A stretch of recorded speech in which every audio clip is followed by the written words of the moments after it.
Ел арасында тәжітажал вирусына қатысты айтылып жатқан әңгіме көп. Солардың арасында бұл ақырзаман белгілерінен бұл жайлы хадистерде айтылған деген сөздерді талай жанды елеңдетіп отыр. Осы жайлы не дейсіз? Иә, елдің аузындағы бүгінгі әңгіменің негізі осы тәжітажал туралы болуда. Ел тұрмақ әлем шулап жатқанда, және ел ішіне кіріп, көп қалаларды аралап тіпті кейбір ауылдарға кіріп жүргенде, әсіресе біреулердің жаны кетіп жатқанда әңгіме етпеуі мүмкін емес.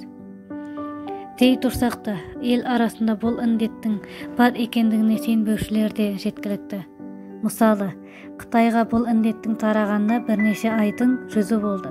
Содан бері Қытайға неше қазақ азаматтары барып, неше Қытай бізге кіріп шығып жүрді. Індет Қытайдың қазақ шекарасына дейін жетіпті деген хабар тараған соңда біздің шекара пәлендей жабыла қойған жоқ.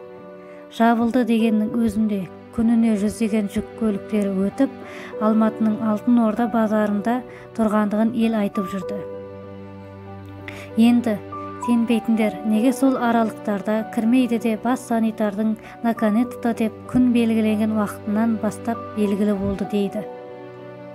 Бір қызығы, көршілер қырғыз, өзбек тәріздес елдерге де осы уақытта бізбен бірдей тарай бастады.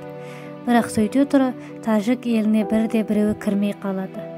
Әрі әлемде Бангладеш секілді тығыз орналасқан елдерде жоқ. Сондықтан бұл әлемдік алпауыт елдердің саясаты дейді.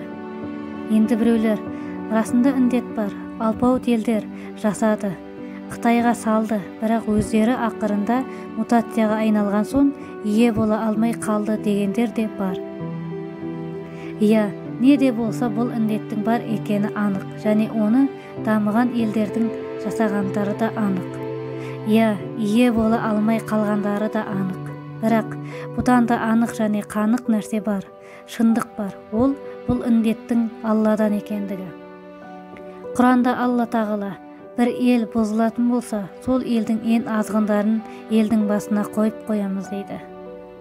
Міне сонда әлгі азғындар одан сайын елді аздыра бастайды. Пәленің бәрін ойлап табады. Алла жамандықты қай қоғамға болсын бекерден бекер бермейді. Абайдың ауруды жаратқан Құдай, ауыртқан Құдай емес дегені де осы. Алла жаратады, адамдар жасайды.